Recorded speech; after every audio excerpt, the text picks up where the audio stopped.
तो आज हम अपने नए पाठ की शुरुआत करने जा रहे हैं। हम अपने नए पाठ में क्या देखेंगे और क्या जानेंगे और क्या सीखेंगे वो हमें आगे पता चलेगा। पाठ का नाम है दो लघु कथाएं। पेज ऑन है 31, यानी आपको 31 पर आना है और दो लघु कथाओं के बारे में जानना है। इसमें आपको दो स्टोरी के बारे में पता चलेगी। हमारा पहली स्टोरी है हरा घोड़ा। अब देखते हैं कि हरा घोड़ा में होने वाला क्या है और आखिर इस कहानी में है कौन? अकबर और बिरबल है, जो हमें हरा घोड़े के बारे में बताएंगे कि इसमें आखिर है क्या। अकबर और बिरबल के किस्से बहुत प्रसिद्ध है। अकबर एक महान शासक थे, बिरबल उनके 9 रत्नों में से एक थे। प्रसिद्ध का मतलब होता है महान और शासक का मतलब होता है राजा। एक बार अकबर बिरबल के साथ अपने घोड़े पर बैठकर बगीचे की सैर कर रहे थे।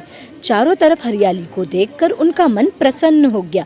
प्रसन्न मतलब खुश हो गया। बादशाह अकबर ने सोचा कि यदि मेरे पास हरे रंग का घोड़ा होता तो मैं उस पर बैठकर हरे भरे स्थानों का अर्थ होता है जगह की सैर करता। बस फिर क्या था। अब राजा अकबर ये सोचने लगे कि काश उनके पास भी हरा रंग का घोड़ा होता, वो भी यहाँ वहाँ उसके साथ घूमते फिरते। फिर उनके मन में एक विचार आ गया। अब वो विचार क्या था वो हम आगे देखेंगे। अब क्या था, बादशाह अकबर ने बिरबल से कहा, मैं तुम्हें 1 सप्ताह का समय देता हूँ कि तुम मेरे लिए हरे रंग के घोड़े का प्रबंध करो। प्रबंध का अर्थ होता है इंतज़ाम करो। बादशाह अकबर बिरबल की बुद्धिमानी की परीक्षा लेना चाहते थे। बुद्धिमानी यानी वो दिमागदार है कि नहीं, वो इंटेलिजेंट है कि नहीं, वो उनका एग्ज़ाम लेना चाहते थे। लेकिन आगे क्या होता है वो देखेंगे। इसलिए उन्होंने हरे रंग के घोड़े लाने के लिए कहा था। बादशाह और बिरबल दोनों ये बात अच्छी तरीके से जानते थे कि संसार में यानी दुनिया में कहीं भी हरे रंग का घोड़ा नहीं होता है। देखा आपने कि बादशाह ने बिरबल के सामने कैसी शर्त रखी कि उन्हें कैसा घोड़ा चाहिए, हरे रंग का घोड़ा चाहिए। अब हरे रंग का घोड़ा संसार में तो कहीं नहीं है, दुनिया में तो कहीं नहीं।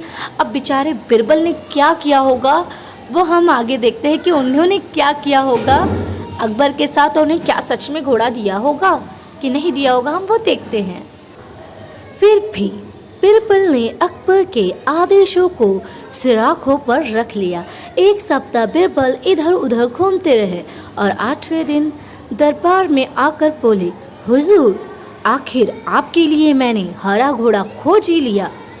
बादशाह अकबर के आश्चर्य का ठिकाना न रहा। वे सोचने लगे कि जब हरा घोड़ा होता ही नहीं है तो बिरबल ने कैसे खोज लिया। उन्हें विश्वास नहीं हुआ। फिर भी उत्सुकता से कहा, बिरबल, घोड़ा कहाँ है? मैं उसे तुरंत ही देखना चाहता हूँ। बिरबल ने उत्तर दिया, हुजूर, घोड़ा मिल गया है। हरे घोड़े के मालिक की 2 शर्त है, इसलिए घोड़े को आप अभी नहीं देख सकते, आपको इंतज़ार करना पड़ेगा। बादशाह ने पूछा, कैसी शर्त? बिरबल ने जवाब दिया, पहली शर्त यह है कि बादशाह को घोड़े लेने वहाँ स्वयं जाना पड़ेगा। दूसरी शर्त यह है कि हुजूर, जब घोड़े का रंग दूसरे घोड़ों से अलग है तो घोड़े को देखने का दिन भी अलग ही होना चाहिए, यानी सप्ताह के 7 दिनों के अलावा आप घोड़े को किसी भी दिन देख सकते हैं। जब बादशाह ने बिरबल की दूसरी शर्त सुनी तो वे बिरबल का मुंह देखने लगे। उन्होंने मन ही मन सोचा, 7 दिनों के अलग कौन सा दिन होगा।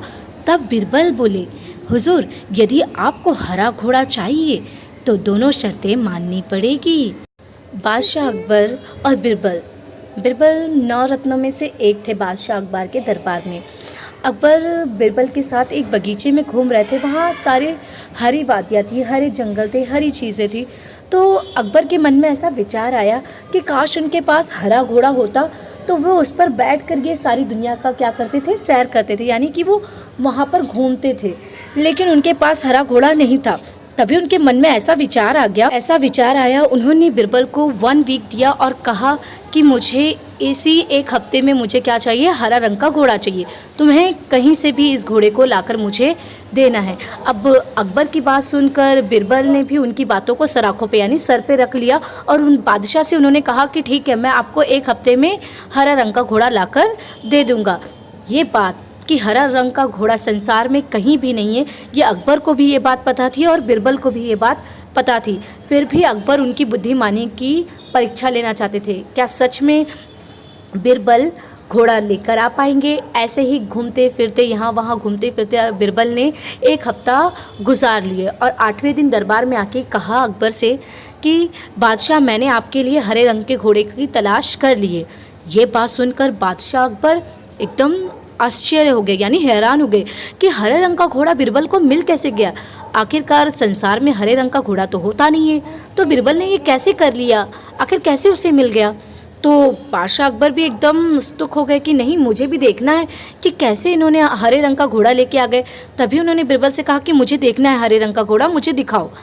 तब बिरबल ने उन्हें कहा कि अगर आपको हरे रंग का घोड़ा देखना है तो आपको इंतज़ार करना पड़ेगा। मैंने उसके मालिक से बात करके आया हूँ। मालिक ने 2 शर्तें दी है, जिसका ये घोड़ा है उन्होंने मुझे 2 शर्तें दी है और आपको ये 2 शर्त माननी होगी। पहली शर्त ये है कि आपको स्वयं घोड़ा जाकर देखना पड़ेगा और दूसरी शर्त ये थी कि जैसे दुनिया में आपने एक अलग कलर का घोड़ा मांगा है, तो सप्ताह के यानी वीक के जो 7 दिन होते वो भी अलग होने चाहिए उस घोड़े को देखने के लिए। अब बादशाह अकबर एकदम परेशान हो गए कि ऐसा कौन सा दिन है जब मैं घोड़े से मिलूं, कि हफ्ते में ऐसा कौन सा वीक आएगा या हफ्ते के बाद ऐसा कौन सा वीक आएगा जब मैं घोड़े से मिल सकता हूँ। तब अकबर बादशाह समझ गए कि बिरबल ने उनको मात दे दी है, यानी कि उन्हें उन्होंने हरा दिया था। अब बिरबल ने अपनी चतुराई से राजा को मात दे दी थी, यानी कि उन्हें हरा दिया गया था। बिरबल ने उनसे जो उनको कार्य दिया था उनके लिए उन्होंने ना नहीं कहा कि ऐसा हरा रंग का घोड़ा नहीं होता है, समथिंग एक्सक्यूज़ देकर उन्होंने उन्हें मना नहीं किया। उन्होंने जब उनको ये कार्य दिया तो उन्होंने उसे सिराखों पे रखा और उन्होंने कहा कि ये कार्य मैं करके दिखाऊंगा। जबकि ये बात दोनों को पता थी, यानी कि अकबर और बिरबल दोनों को पता थी कि संसार में यानी दुनिया में कहीं भी हरे रंग का घोड़ा नहीं होता है। और बिरबल ने उन्हें हरा दिया उनकी 2 शर्तों से। पहली शर्त क्या थी कि आपको स्वयं जाकर घोड़ा देखना होगा और दूसरी शर्त ये थी कि वीक में आपको ऐसा दिन बनाना होगा जब जाके आप उस घोड़े को देख सकते हो, क्योंकि आपने कहा था कि आपने हरे रंग का घोड़ा मांगा है, वो दुनिया का संसार का सबसे अलग घोड़ा है, तो आपको ऐसे दिन मिलना होगा जो संसार का सबसे अलग दिन हो। अब संसार का कोई अलग दिन है ही नहीं और संसार में हरा रंग का घोड़ा है ही नहीं। और अकबर हमारी बातों में हार गए और बिरबल ने उनकी चतुराई दिखा दी कि वो सबसे अक्लमंद है, बुद्धिमान है, इसलिए वो बिरबल कहलाते हैं। तो हमें इससे क्या सीख मिलती है कि हमें हमारे पास लाइफ में कोई भी प्रॉब्लम आए, समस्या है, तो हमें उसे क्या करना चाहिए, सॉल्व करना चाहिए, उसका समाधान निकालना चाहिए। अगर हमें कोई कार्य मिलता है, कोई काम मिलता है, तो उसे टालना नहीं चाहिए, ये मैं नहीं कर सकता, ये ऐसा काम नहीं है, ऐसे हमें नहीं करना चाहिए। हमें उसे करके दिखाना चाहिए अपनी चतुराई से, यानी कि भगवान ने हर किसी को बुद्धि दिया है, उस बुद्धि का प्रयोग करके, इस्तेमाल करके अपने कार्य को करना चाहिए समय पर, और उससे के लिए कभी भी ना करने की ज़रूरत नहीं है। हमें अपने दिमाग का इस्तेमाल करना चाहिए और लोगों को मात देनी चाहिए, यानी कि अपने दिमाग से लोगों को हराना है। हर किसी के पास बुद्धि है और उस बुद्धि का हम सबको इस्तेमाल करना आना चाहिए। मेरा नेक्स्ट वीडियो आपको बाद में मिलेगा। अगर आपको इसमें कुछ समझ नहीं आता है तो आप मुझसे पूछ सकते हो। Thank you.